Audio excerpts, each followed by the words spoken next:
নমঃ পার্বতী পতে হর হর মহাদেব। আমি স্বপ্না, আর আমি আজকে বৃহৎ শিব পুরাণের ১বিংশ অধ্যায়ের নন্দিকেশ তীর্থ মাহাত্ম্যর প্রথম পাঠ, দ্বিতীয় পাঠ এবং তৃতীয় পাঠ করতে চলেছি। তোমরা সকলে চলে এসো বৃহৎ শিব মহাপুরাণের মধুর বাণী শ্রবণ করতে। আজকের শ্লোকটি হলো: প্রণব নৈব মন্ত্রেণ পূজয়ে লিঙ্গ মূর্ধনি ধ্রুপে দীপেশ্ব তাম্বুলেরা রাত্রি কবি ধানত। শ্লোকটির অনুবাদ হলো: ঋষিগণ কহিলেন সুতমণি প্রতি, তব মুখে পুণ্যকথা অপূর্ব ভারতী। শিবের মাহাত্ম্য আর যাহা যাহা রয়, কীর্তন করহ এবে সেই সমুদয়। সুত কহে নন্দিকেশ মাহাত্ম্য কথন, এই স্থানে অদ্য আমি করিব বর্ণন। পুরাকালে যুধিষ্ঠির নৃপতি সুজন, নারদ ঋষিকে প্রশ্ন করেন এমন: কর্ণকী নামেতে পুরীর এবা নদী তীরে এক পুণ্যবান দ্বিজ তথা বাস করে। কাশীধামে মরণেতে মোক্ষ লাভ হয়, দ্বিজবর সেই ইচ্ছা করি অতশয়। আপনার গৃহিণীকে আর পুত্রদ্বয়ে গৃহে রাখি কাশী যান প্রসন্ন হৃদয়ে। কিছুকাল কাশীধামে করিয়া বসতি, নশ্বর শরীর তজি লোভিল মুক্তি। এমন সংবাদ পেয়ে তার দুই পুত্র তাহার শ্রাদ্ধাদি কর্ম করে যথাযথ। তখন ব্রাহ্মণী পুত্র হিতৈষিণী হয়ে লালন পালন করিলেন পুত্রদ্বয়ে। দুইটি সুন্দরী পাত্রী পছন্দ করিয়া তাহাদের বিয়া দেন হর্ষিত হইয়া। উভয়ের মধ্যে যাতে না হয় বিবাদ, বন্টন করিয়া তবে দিলেন সম্পদ। ক্রমেতে বার্ধক্যকাল হইলেও উপস্থিত, নানাবিধ রোগে পরে হইল জর্জরিত।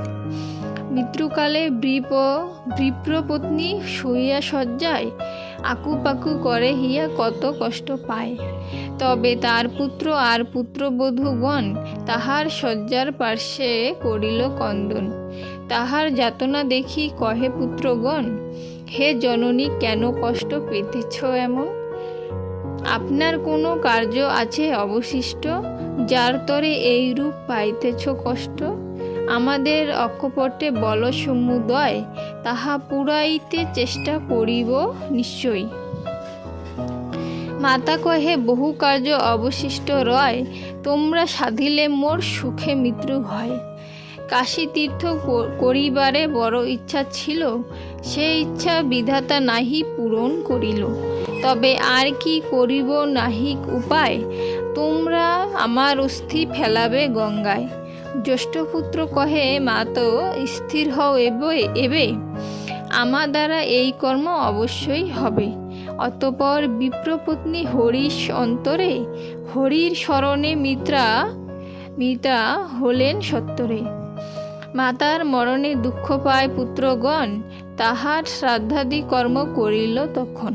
পরেতে মাতার অস্থি ফেলিতে গঙ্গায়, জ্যেষ্ঠপুত্র সুবাদী চিন্তিল যে উপায়। অতঃপর পত্নী ভ্রাতা আর পুত্রগণে আশ্বস্ত করিয়া হইল উদ্যত গমনে। বহু পথ তাই এক ভৃত্যর সহিত, অস্থি লইয়া গৃহেও হতে হইল নির্গত। বহু দূর গিয়া তারা সন্ধ্যার সময় এক ব্রাহ্মণের গৃহে লইল আশ্রয়। যথাবিধি সন্ধ্যাদি করিয়া সেই স্থানে সুবাদী হরির চিন্তা করে মনে মনে। আচার্য ঘটনা এক ঘটিল তখন, তা দেখি সুবাদী হইল বিস্ময়ে মগন। সে গৃহের গৃহস্বামী ব্রাহ্মণ তরিতে আপনার গৃহে আসি স্নানান্তর হতে। গৃহের অঙ্গনে গাভী রয়েছে বন্ধন, বুঝেন তখন নাহি হইল গো দহন। তবে গৃহিণীকে ডাকি কহেন ব্রাহ্মণ, বৎস ধরিবার তরে কর আগমন। এত কহি রজ্জু মুক্ত করিয়া বৎসরে, ব্রাহ্মণ গাভীর দিকে যায় তরা করে। তবে সেই বৎস অতি ক্রোধিত অন্তরে, ব্রাহ্মণের পদে কইল আঘাত সজোরে। সে আঘাতে বিপ্রবুদ্ধ হইয়া অপার ষষ্ঠী দ্বারা সে বৎসকে করেন প্রহার। অতঃপর গোদহন করি সমাপন, পুনঃবৎসে রজ্জু মুক্তি না করে তখন। ইহা দেখি গাভী হইল অতীব দুঃখিত, রোদন করিল তবে বৎসের নিমিত্ত। গাভীর রোদনে বৎস কহিল তখন, হে জননী বৃথা কেন করিছ রোদন? কি কারণে মাতা তুমি হয়েছ দুঃখিত? অকাপটে অদ্য মোরে কহিবে স্পষ্টত। বৎসের বচনে গাভী কহিল তখন, শুনো তবে মম এই রোদন কারণ। যা কহিতে বড় কষ্ট হতেছে আমার, এই দুষ্ট দ্বিজ তরে করিল প্রহার। বৎস কহে কি করিব যাইব কোথায়, যেহেতু সকল জীব কর্মবদ্ধ হয়। আজকে বৃহৎ শিবপুরাণের ১বিংশ অধ্যায়ের প্রথম, দ্বিতীয় এবং তৃতীয় পাঠ এখানেই সমাপ্ত হলো। তো সকলে চেষ্টা করবে অবশ্যই বৃহৎ শিব মহাপুরাণের এই মধুর বাণী শ্রবণ করার। আজকে এখানেই সমাপ্ত করছি। সকলে ভালো থাকবেন। ধন্যবাদ।